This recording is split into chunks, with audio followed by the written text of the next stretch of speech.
결론부터 말씀드리고 시작하겠습니다. 11조는 신약교회 성도들에게 의무적으로 행해야 된다, 안 된다? 된다고? 안 된다죠. 11조는 신약교회, 지금 우리가 신약교회를 살아가고 있는데 신약교회를 살아가는 우리들에게 11조는 해당되지 않는 말씀이에요. 단 한 번도 신약교회 성도들에게 11조를 율법에 의무적으로 해야 된다고 그렇게 말씀드리지 않았어요. 우리가 신약 성경 속에서 초대교회를 보면 일반적인 어떤 헌금, 드림에 대해서는 언급하고 있지만 11조를 했다는 기록은 없어요. 뭐 이렇게 말하면 아니 신약 성경에 그 예수님께서 11조에 대해서 언급을 하시는데요 말씀하시겠지만 이따가 우리가 표를 보면서 나누겠지만 예수님께서 공적 사역을 공생애를 하시면서 말씀하셨을 그때까지는 구약이에요. 타임테이블로. 예수님께서 십자가에 못 박혀 죽으시고 부활하시고 난 이후가 이제 신약 시대인 거죠. 은혜의 교회 시대. 우리가 그렇게 아시면 될 것 같습니다. 그러면서 이따 표를 보면서 구체적으로 좀 더 나눌 거예요. 자, 11조 정신. 저는 11조를 드리는 거, 10분의 1을 드리는 11조 정신을 신실하게 지키는 분들을 뭐라고 말씀드리고자 함이 아니에요. 뭐 가난한 사람들 돕기에 뭐 연보를 드렸다. 뭐 제가 비판하는 것이 아닙니다. 하지만 문제는 구약의 11조를 율법적으로 지금 끌어다 오는 많은 목회자, 많은 사람들을 보면은 앞뒤가 맞지 않아요. 구약의 11조는 지키면서 구약의 할례는 지키지 않아요. 그렇죠? 율법 이전에 할례가 있었어요. 그럼 율법 이전에 11조를 드린다 하시면 그럼 할례도 해야죠. 전혀 그런 게 아니에요. 오로지 11조만 율법에서 떼와갖고 11조도 온전한 11조가 아니라 자기들 마음대로 간단하게 명료하게 만들었고 적용시켜서 강요하는 안타까운 교회 모습들을 많이 보게 돼요. 자, 초대교회 때를 들어가시면은 약 110년경 시리아에 쓰여진 익명의 교회 규범서인 디다케라는 문서가 있었어요. 거기 문서에 의하면 그 당시 11조를 바치라고 쓰여져 있는 것으로 봐서 그 당시에 11조는 있었던 것으로 봐요. 근데 우리가 이때 당시 조금 이해하고 넘어가야 되는 것이 이때 교회 안에 유대인들이 광범위하게 있었어요. 토라, 그 율법의 말씀을 지키는 유대인들이 광범위하게 많이 있었기 때문에 이때 당시까지는 교회 안에서도 그 유대인들이 11조를 했어요. 하지만 그 시간이 지나면서부터는 11조의 개념이 점점 없어져요. 정교 일체 시대였던 중세 시대에는 로마 카톨릭이 완전 잡고 있었죠. 그리고 로마 카톨릭이 이때 11조 드릴 때는 조세 납부의 형식을 띠고 있었어요. 로마 카톨릭이 그 정치적인 국가를 다 지배하고 있었기 때문에 로마 카톨릭에게 어찌 보면 세금을 내는 것과 마찬가지로 11조가 행해졌어요. 하지만 이런 11조 부과는 이제 그 종교개혁이 일어나면서부터 폐해지기 시작했어요. 즉 다시 말하부터 로마 카톨릭부터 분리되어 나온 교회 무리들부터는 11조라는 것이 없어졌어요. 시민혁명으로 종교개혁으로 국가가 분리된 근대교회에 들어서면서 11조는 유럽의 교회와 사회에서 정식적으로 폐기되었어요. 프랑스는 대혁명으로 폐기되었고 독일은 1803년 제국회의에 의하여 교회 재산이 국가에 귀속되면서 11조가 폐지됐어요. 이를 대체하는 수단으로 교회세, 국가가 교회를 대신하니까 교회 세금 내는 거, 국가에 내는 거 그렇게 바뀌었고요. 그래서 독일은 이렇게 교회에 가면 국가교회 갖고 예배당 으리으리하게 하나 져 있고 자 1교시 무슨 침례교회, 2교시 무슨 감리교회, 3교시 무슨 장로교회, 4교시 다른 교단 무슨 교회 이런 식으로 같이 그 국가교회를 나눴어요. 왜? 독일은 국가교회이기 때문에. 세금으로 그렇게 정부에서 교회를 운영해 나가요. 그래갖고 교회세로 독일은 세금으로 8%에서 9%를 교회세로 납부를 해요. 아일랜드도 1871년 성공회가 국교의 자격을 상실하면서 11조는 폐지돼요. 로마 카톨릭의 중심이라 할 수 있는 이탈리아도 1887년 11조를 공식적으로 폐기해요. 미국의 경우는 조금 틀려요. 미국은 청교도들이 우리 신약교회에 적용되는 자원함으로 즐거이 기쁘게 드리는데 그래도 우리가 10분의 1은 드리는 게 그래야 되지 않겠냐 그런 정신으로 드리는데 조금 와전되어서 미국도 율법을 이상하게 끌고 와서 강요하는 교회들이 종종 있어요.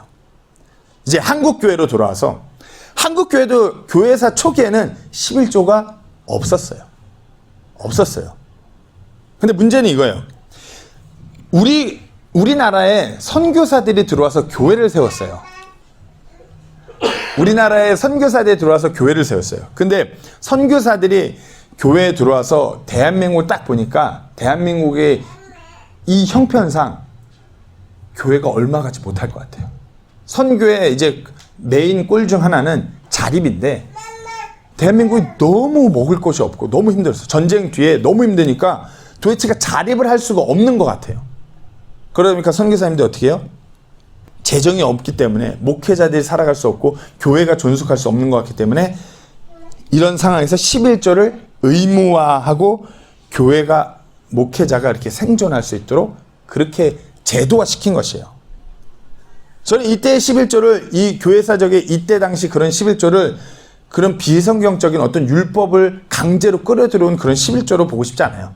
이때 성도들은 자원하여서 기쁘게 10분의 1을 하나님께 드린 것이었어요. 그래서 그때 당시 보면 진짜 율법의 말씀처럼 돈만 아니라 쌀도 갖고 오고요. 뭐 자기가 농작물 농사에서 갖고 온 거 교회에 갖고 오고요. 저 아직도 기억해요. 저희 아버지 옛날에 교회는 헌금통 옆에 쌀통도 있었어요. 쌀로 갖고 오신 분들이 많아갖고 정제적으로 금전적으로 안 되니까 쌀을 퍼오시는 분들도 계시고 라면을 갖고 오신 분들도 계셨어요. 그렇게 갖고 와서 가난한 목회자들 그리고 가난한 그 성도들을 돕고자 하는 교회의 구제일에 들여서 그렇게 헌신하고자 하는 분들이 많았어요. 쌀도 10분의 1을 퍼왔던 것 같아요. 그렇게 해서 우리나라 교회사를 보면 우리나라에서 가난한 사람들을 돕고 구제하는 일에 가장 앞장섰던 것은 다름 아닌 교회였어요. 교회가 그리했었어요. 그렇게 성경 말씀대로 하나님의 왕국을 확장시키는 그 일에 10분의 1을 자기가 기쁜 마음으로 떼어서 자원하여 그렇게 드렸어요. 말 안 해도 그렇게 했던 시대였어요. 그때는. 물론 이때도 천주교에 없는 11조가 한국에서만 그렇게 제도화되기 시작한 것이에요. 그때 그러면서 무슨 장로님들, 무슨 목사님들 그때부터 점점 이스라엘을 교회가 대체한다 그러면서 이스라엘에게 해당되는 율법의 말씀들을 자신들에게 끌어오기 시작한 것이에요. 단순히 11조 그것뿐만 아니라 헌금을 어느 순간 제도화시켜서 강요하기 시작해요. 교회 예배당에서 감사헌금 낸 사람들 이름 호명하면서 무슨 헌금 낸 사람들 이름 호명하면서 물론 과거에는 그것이 너무나 기쁘고 그렇게 드렸지만 현재 지금 이 시점에서 대한민국이 엄청난 경제 성장을 이루고 교회가 부유해진 이 시점에서 교회 안에 어떤 탐욕과 자기 과시가 들어오면서 이런 11조가 이상한 11조로 변질된 것이에요. 드림 자체가 이상한 드림으로 변질됐어요. 목회자들은 보이지 않는 하나님의 일을 감당하기보다 사람들의 눈에 드러나는 일을 감당하고자 해요. 의리의리한 교회 건물을 건축하는 것이 하나님의 영광을 드높인다면서 한국교회 건축의 붐이 일어나요.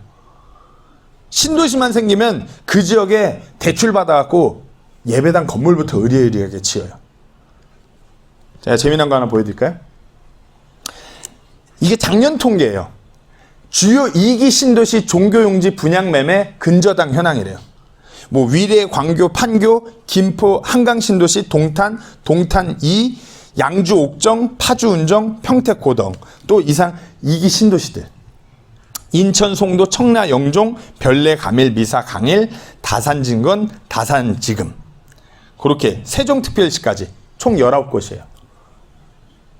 180곳에 의리의리한 교회가 비주로 건축돼요. 근데 104개는 저당 잡혔대요. 그리고 저당 잡힌 총액이 6,114억이에요. 그리고 경매로 넘어가요. 감당이 안 되니까. 뭐 보니까 숫자가 우습죠. 218억, 216억, 213억, 204억, 203억, 192억, 183억. 누구는 억 근처도 가보지도 못하는데. 그래갖고 어떻게 해요? 경매로 나온 이 교회들 감당이 안 돼요. 제일 크고 비싼 교회가 하나님의 교회, 우리가 소위 말하는 이단에게 낙찰돼서 넘어가요. 180억짜리 교회는 금융회사 사무실로 쓴 건물로 넘어가요. 77억, 103억 막 그냥 헐값에 넘어가요. 성도들이 드린 어떤 11조나 헌금이 성경대로 그렇게 하나님의 왕국의 일을 확장하는 그 일에 쓰여야 되는데 빚 대출 이자 막다가 그것도 부족해서 교회 건물이 넘어가요. 이건 작년 통계예요. 이전의 통계를 보면 더해요.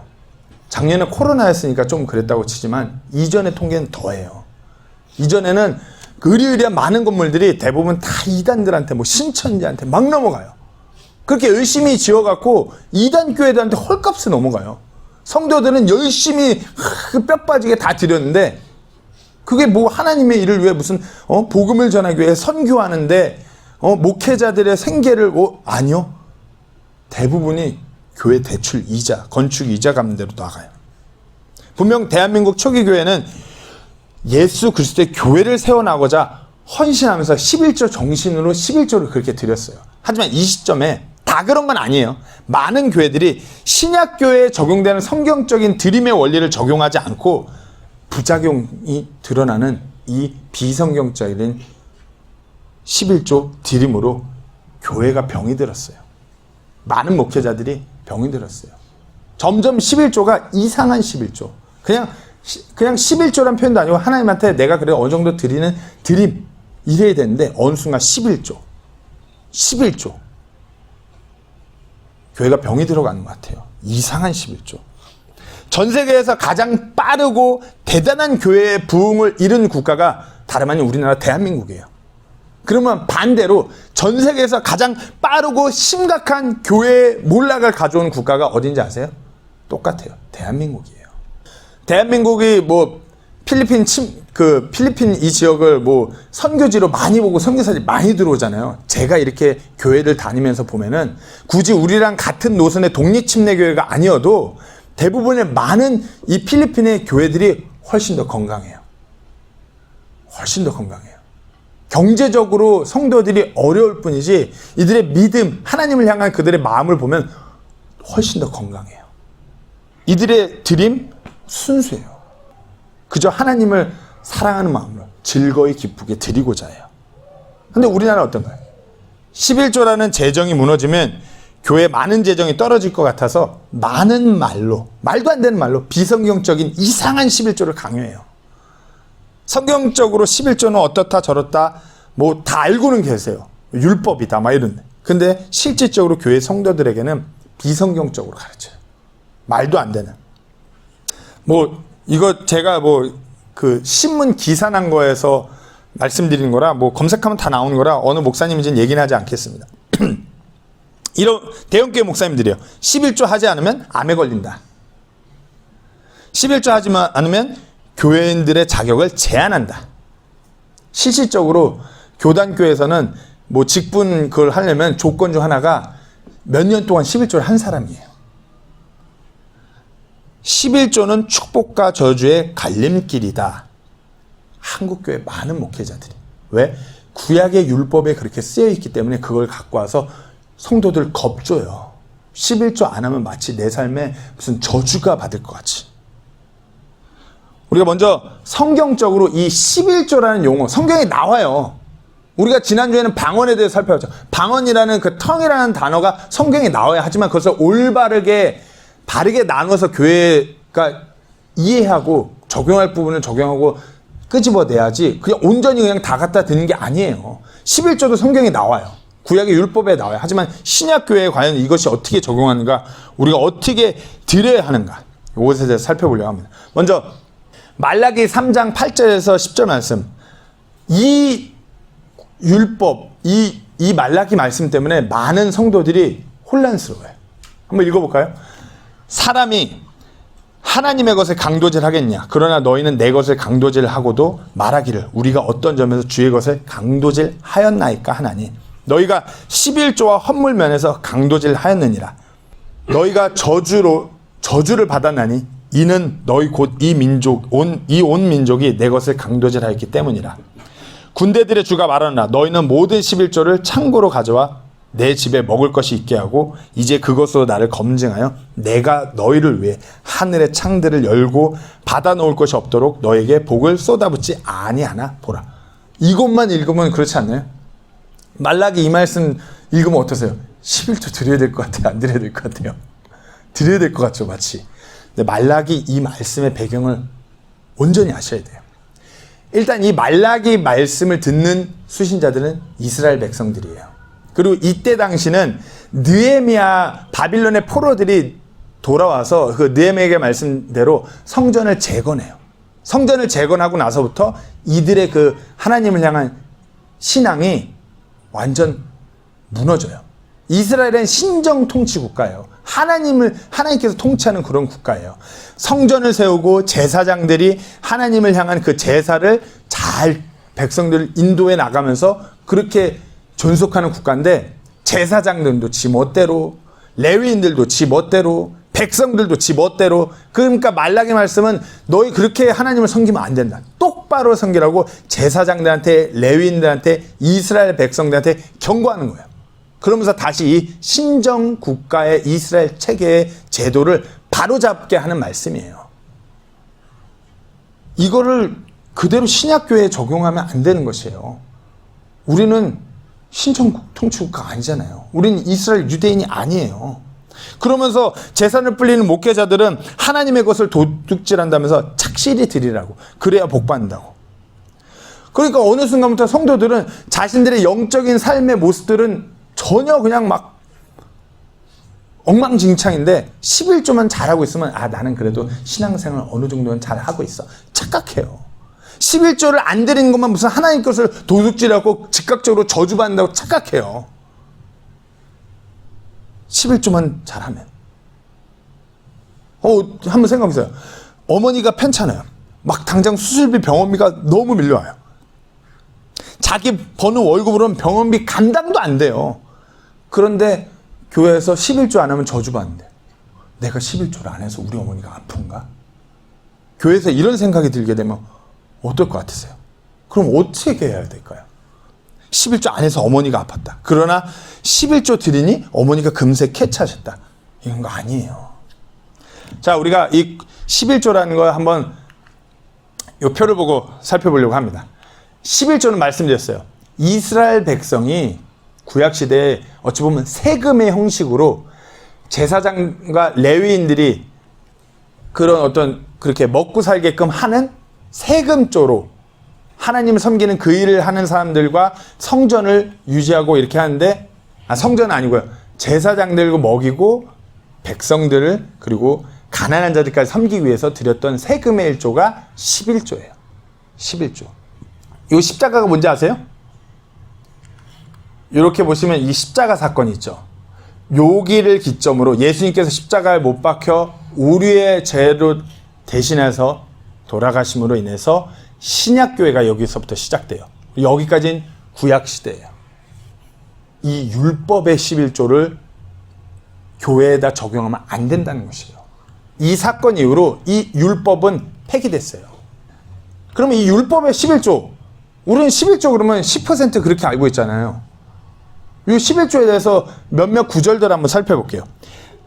레위기 27장 30절 말씀을 보시면, 그 땅의 모든 11조 곧 그 땅의 씨나 나무 열매의 11조는 주의 것이니 그것은 주께 거룩하니라.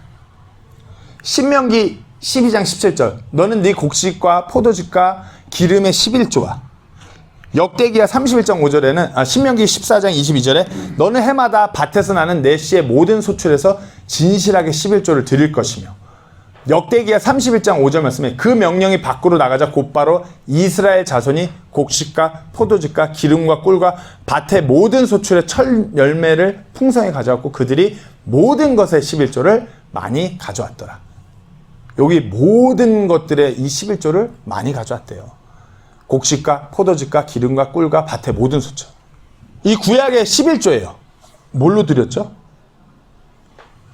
씨, 곡식, 열매, 수확한 거, 기름, 포도즙, 꿀, 그 모든 것들. 백성들이 이렇게 자신들이 잘 경작한 그것들의 10분의 1을 갖고 갔다고 말하는 것이에요. 지금처럼 돈으로 내는 것이 아니었어요. 그리고 매년 드린 것이 11조예요. 세금의 형식으로. 매년. 지금처럼 뭐 매월? 매주? 아니에요. 1년에 한 번. 1년에 한 번 11조를 드리고 두 번째 또 다른 11조가 또 나와요. 이거는 뭐 제가 읽지 않겠어요. 신명기 12장 말씀에 보면 백성들이 하나님께 제사를 드리고 나서 먹고 마시고 하기 위해 다 같이 제사장들과 레위인들과 함께 먹고 마시게 하면 두 번째 11조 10%가 또 나와요. 그걸 드려요. 그러면 지금 플러스 12죠. 신명기 12장 17절에 18절 말씀이 있어요. 지금 20% 됐어요. 그리고 또 다른 11조가 또 나와요. 신명기 26장 12절에 보면 셋째 해 곧 11조 드린 해에 너는 내 소출의 모든 11조를 드리고 마치고 그것을 레위 사람과 나그네와 아버지 엄자와 과부에게 주어 그들이 네 성문들 안에서 먹고 배부르게 하라. 가난한 자, 사회적인 약자를 섬기기 위해서 11조를 또 드려요. 이거는 3년에 한 번 드리는 11조예요. 그럼 지금까지 몇 프로죠? 거의 10% 플러스 10% 3년마다 10%씩 그러면 약 23.3% 정도 되겠죠. 그죠? 23.3%. 대상은 하나님의 일을 하는 레위 족속이 대부분 이 첫 번째 10%를 받아갖고 성전 섬기는 일을 해요. 그리고 가난한 자들이 요 11조의 대상. 그리고 요거는 모든 백성들. 요 대성들이에요. 대부분이 주는 레위인들이에요. 매년 드리는 이 11조, 의무적으로 드려야 되는 이 11조. 이것을 온전히 율법을 지키지 않는다면 저주받는다고. 그렇게 구약의 말씀에는 쓰여 있어요.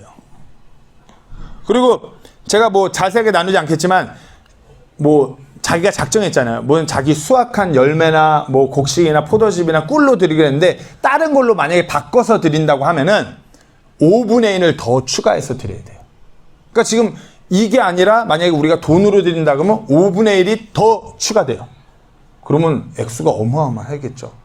그러니까 이 구약의 율법의 11조를 온전히 끌고 오려면은 우리가 돈으로 현찰로 이렇게 11조를 뭐 드리려고 한다. 그러면 거의 30% 가까이는 드려야 되는 게 11조예요.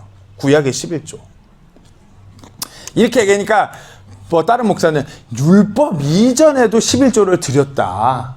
우리는 율법의 11조를 말하는 것이 아니다. 그러면 여기 모세 율법이니까 모세 때가 아닌 모세 율법 이전에 아브라함과 야곱이 11조를 드렸기 때문에 우리는 그 11조를 드린다. 우리는 이 11조의 정신을 갖고 와서 드린다. 그렇게 한다면 제가 말씀드렸죠.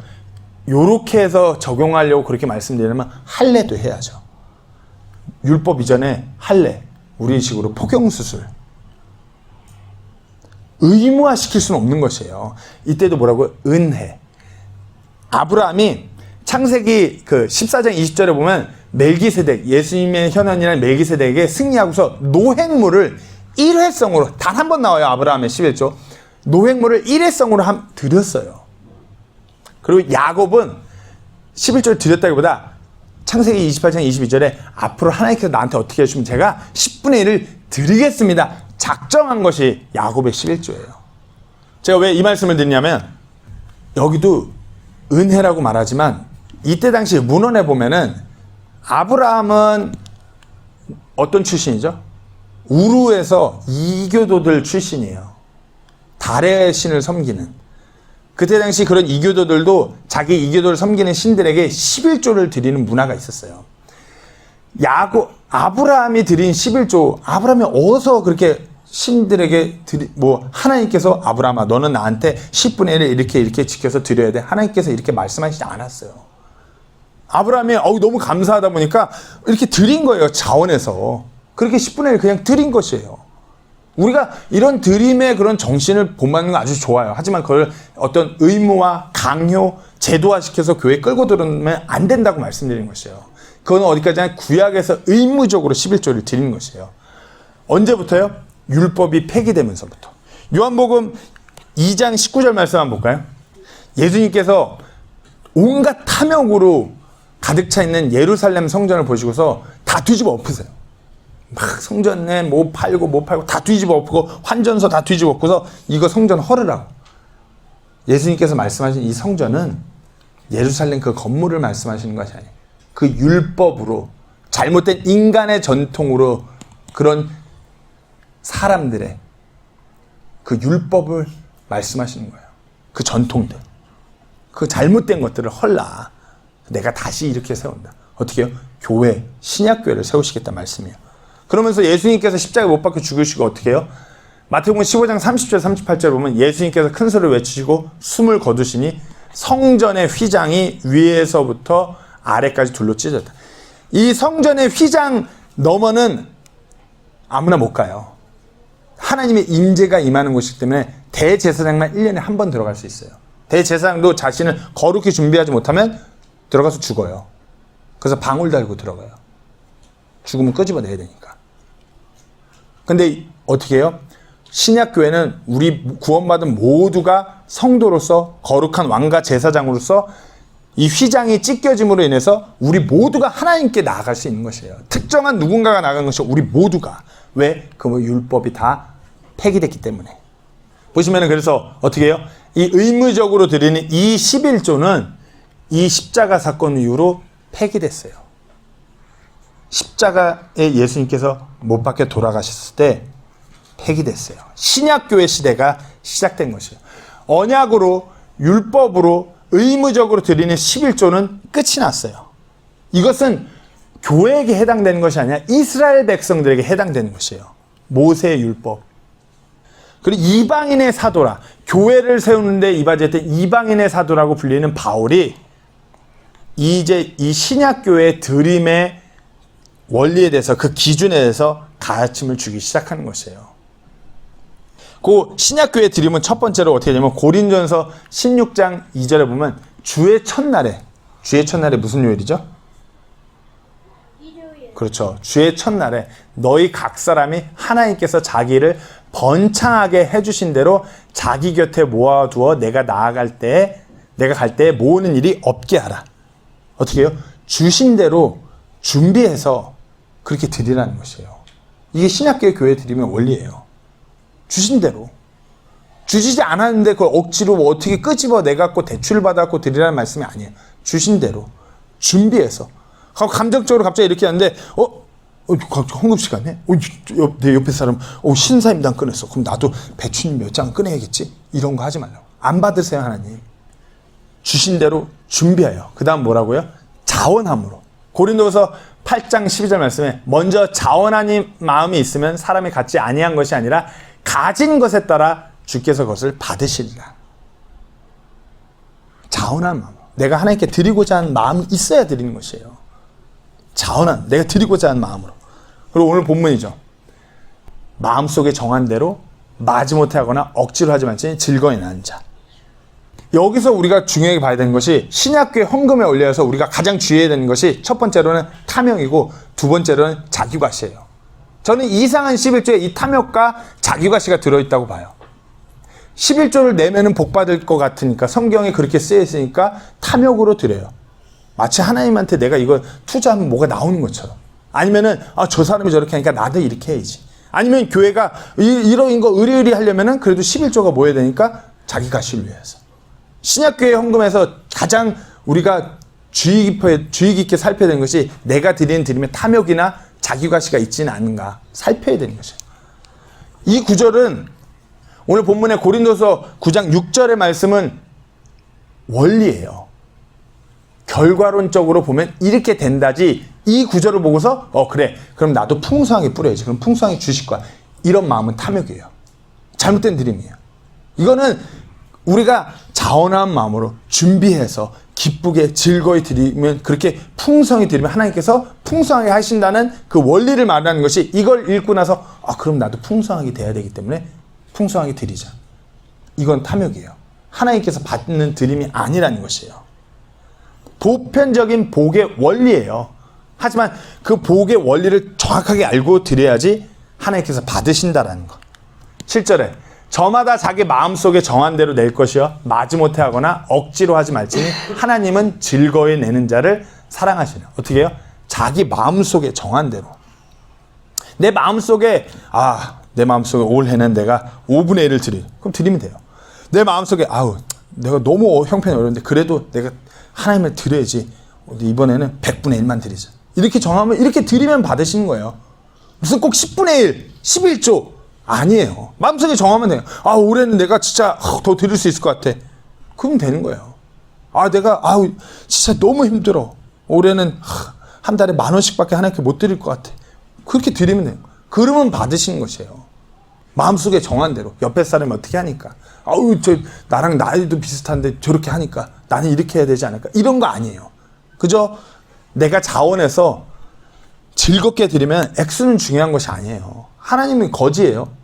아니란 말이에요. 내 탐욕으로 이 정도는 드려야 복받지 않을까. 드리지 마세요. 내가 안 드리면 우리의 진로가, 내가 안 드리면 우리 애가 아프면 어떡하지? 드리지 마세요. 하나님 안 받아요. 내가 드려야지 내가 체면이 쓰지 않을까? 드리지 마세요. 난 이렇게 드리는데 저 사람은 이렇네. 판단하고 자기과시 드리지 마세요. 잘못된 드림이에요. 마지못한 드림. 나 드리기 싫은데 다 분위기가 이 교회 분위기가 나를 과시하기 위해, 체면 차리기 위해 드리지 마세요. 하나님께서 받으신 드림이 아닌 것이에요. 8절 말씀에 하나님께서 모든 은혜를 너에게 넘치게 하실 수 있나니 이것은 너희가 항상 모든 것에 전적으로 넉넉하여 모든 선한 일을 풍성히 하게 하려 하십니다.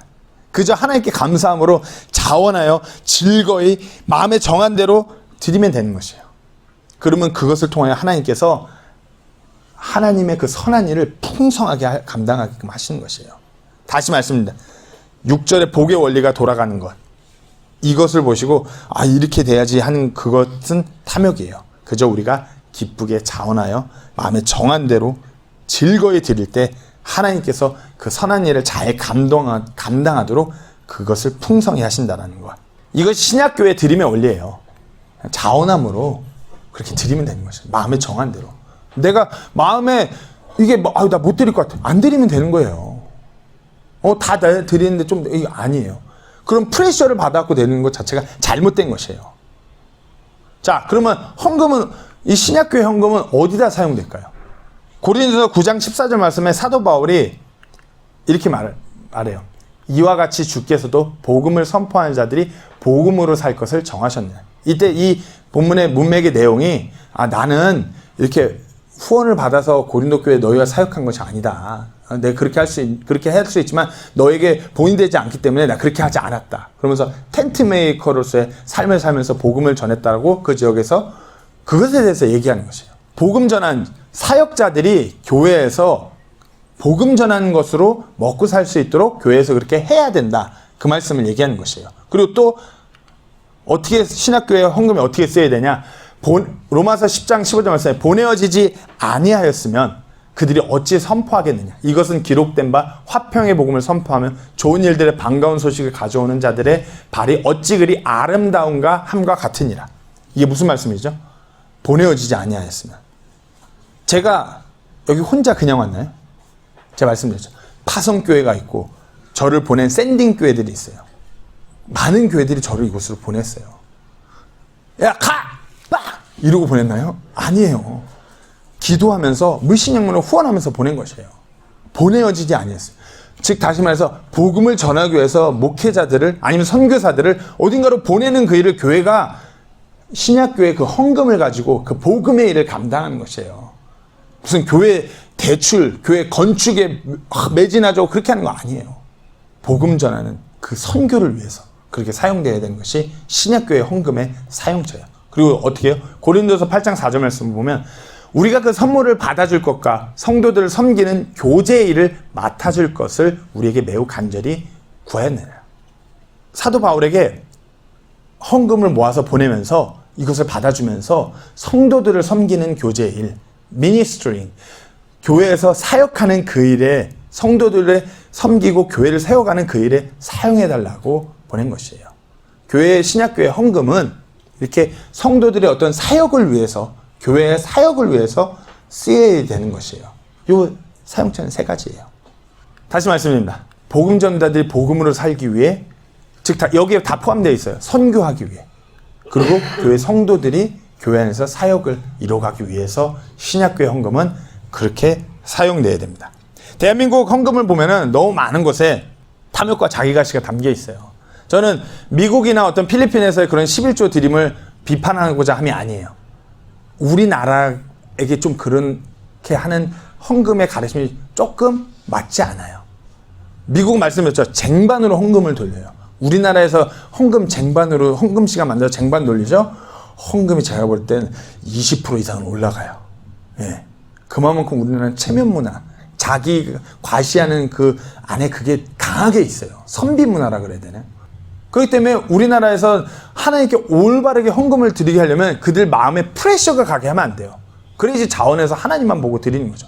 믿음도 없는 사람이 교회에 와서 이렇게 두리번 거리다가 돈을 막 꺼내게 만드는 게 대한민국 교회라고 볼 수 있어요. 많은 교회가 그래요. 하나님께서 그런 건 받지 않으세요. 먼저는 목회자가 믿음 없는 사람들에게도 헌금을 은근히 강요하면서 그렇게 만드는 건 잘못된 것이에요.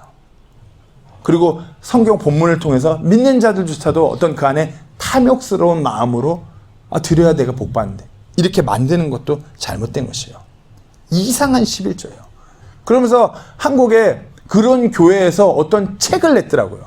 무슨 11조란 책 그러면서 거기에 대표적인 예화 그리고 한국의 많은 교회에서 어떤 헌금이나 11조에 대해 예화를 할 때 록펠러라는 미국의 그 유명한 석유 부자 록펠러라는 사람을 틀어서 예화를 많이 쓰더라고요. 11조를 드린 크리스찬은 맞아요. 그러면서 11조를 열심히 드리면 록펠러 같이 될 수 있다.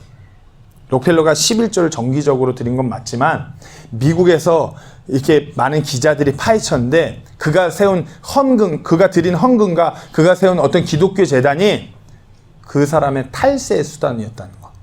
그게 나중에 밝혀지더라고요. 그거는 다 온데간데 없고 팩트예요. 온데간데 없고 석유왕 그 엄청난 재벌 록펠러가 11조를 평생 그렇게 11조를 헌신 한 번도 끊이지 않고 드렸습니다. 막 아니에요. 이상한 11조예요. 탐욕스러운 11조. 자기과시한 11조. 목회자의 생계는 솔직히 교회 재정에 달려 있어요. 교회 재정이 넉넉하면 교회 사역에 큰 도움이 되겠죠. 좋은 장소에서 예배 드리고 성도님들하고 많은 사역도 할 수 있겠죠. 교회가 선교도 더하고 사역도 더하고 할 수 있겠죠. 재정이 넉넉해지면.